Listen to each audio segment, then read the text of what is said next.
Vamos a ver, conviene bastante, en pro de la claridad, que hagamos algunas precisiones ya desde ahora sobre el concepto de movimiento, sobre la definición del movimiento. Esto nos va a ayudar a que entremos con el pie firme en todo lo que vamos a decir un poco más adelante. Y es que, ciertamente, para los griegos, el concepto de movimiento, el movimiento, abarcaba un significado mucho más amplio que el que puede tener hoy en día la palabra movimiento para nosotros. Es que, ciertamente, para nosotros, el movimiento es, sobre todo, el movimiento de lugar, el cambio de lugar, ir de un lugar a otro, trasladarnos físicamente de un lugar a otro. Eso es para nosotros, hoy en día, en términos generales, el movimiento. Es decir, eso es lo que normalmente entendemos con ese concepto de movimiento. Mientras que para el griego, el concepto de movimiento era mucho más amplio, mucho más rico. Para el griego, movimiento era todo tipo de cambio, todo tipo de cambio, todo tipo de paso o de tránsito de una manera de ser a otra, porque finalmente el cambio es eso. El cambio es que algo que no era comience a ser, o que algo que es deje de ser, o que algo que era de una manera pierda esa manera de ser y comience a ser de otra. Por ejemplo, cuando una pared que es blanca la pintamos de rojo, o cuando un perro que nace comienza a crecer, o cuando alguien que desconoce la lógica aristotélica comienza a estudiarla. Todo eso se puede entender bajo el concepto de cambio. Es decir, todos esos son cambios de muy distinto tipo, por supuesto que sí, pero todos convienen en realizar ese tránsito de una manera de ser a otra, de una manera de existir bajo ciertas características, condiciones, propiedades, a otra. Ahora demos un paso más adelante, teniendo presente este significado amplio que le daban los griegos al concepto de movimiento como todo cambio, todo paso de un modo de ser a otro. Pues bien, para el griego y para nosotros, de hecho, porque es un dato del sentido común, los cambios, los movimientos, pueden ser, en términos generales, de dos tipos. Es decir, todo cambio, todo movimiento que presenciamos en nosotros y a nuestro alrededor puede ser ubicado en alguno de estos dos grandes grupos. Cambios substanciales o accidentales. Vamos a llamar cambios substanciales a aquellos en donde la sustancia, el ser, la cosa, o se genera de manera total o se corrompe de manera total. Como por ejemplo, cuando nace un nuevo ser vivo o cuando muere un ser vivo y su cuerpo se desintegra en sus distintos componentes físicos.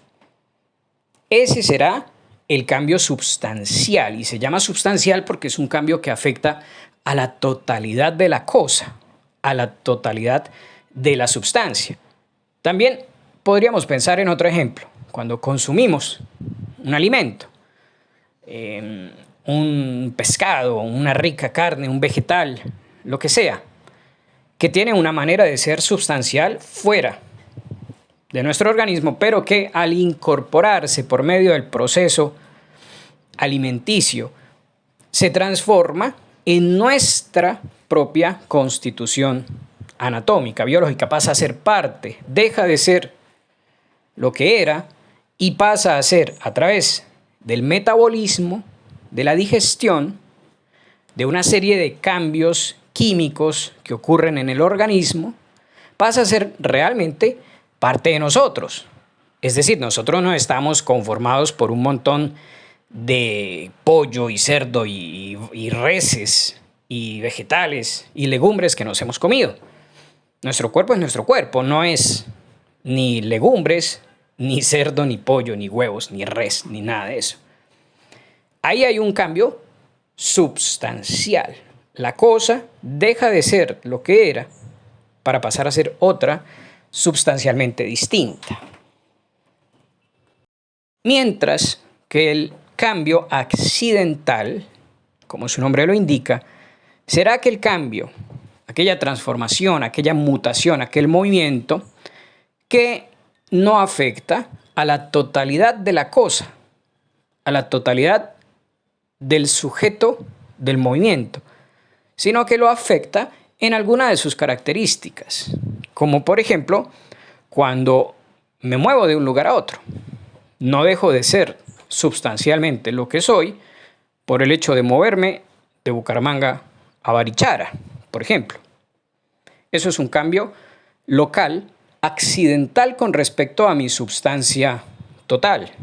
Cuando aprendo las 8 reglas del silogismo en Aristóteles, se opera ciertamente en mí un cambio, pero no es un cambio substancial, sino meramente accidental. No me cambia de manera radical, no dejo de ser lo que soy, no paso a ser otra cosa. Y sin embargo, sí es cierto que ha ocurrido en mí un cambio, pero no sustancial. Ahora compliquemos un poquito más las cosas. Los cambios son o sustanciales o accidentales, pero además son cambios de generación o de corrupción, siendo el de generación aquel en el cual se adquiere una nueva manera de ser, y el de corrupción, por el contrario, aquel donde una manera de ser determinada se pierde. Y estos dos movimientos, ya sea de generación o de corrupción, pueden darse tanto a nivel substancial como accidental. Entonces hay cambios substanciales de generación y de corrupción y cambios accidentales de generación o de corrupción, repito, entendiendo generación como la adquisición de una nueva manera de ser, la generación de una nueva manera de ser, y la corrupción como el corromperse o el perderse una manera de ser.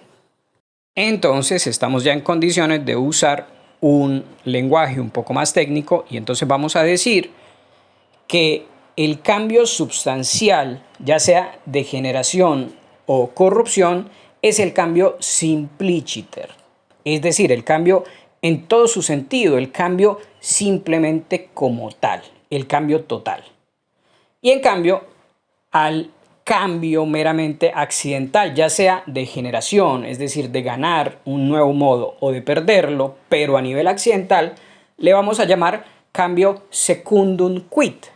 Es decir, cambio, sí, claro que sí, pero cambio en cierto modo, secundum quid, es decir, según algún aspecto, no totalmente, como en el caso del cambio substancial. Espero de todo corazón que todos estos conceptos no les esté provocando un dolor de cabeza, pero suponiendo que se les haya generado un dolor de cabeza, pregúntense qué tipo de cambio fue ese, substancial o accidental, simpliciter o secundum quid. Ahora, para terminar de complicarles un poco más la existencia, les pongo aquí en la pantalla los 4 grandes tipos de cambios o movimientos en los que se pueden agrupar todos los que vemos a nuestro alrededor. El substancial y el accidental, obviamente, ya los vimos, ahí ya hay 2. Pero resulta que el accidental puede ser según la cualidad, según la cantidad o según el lugar.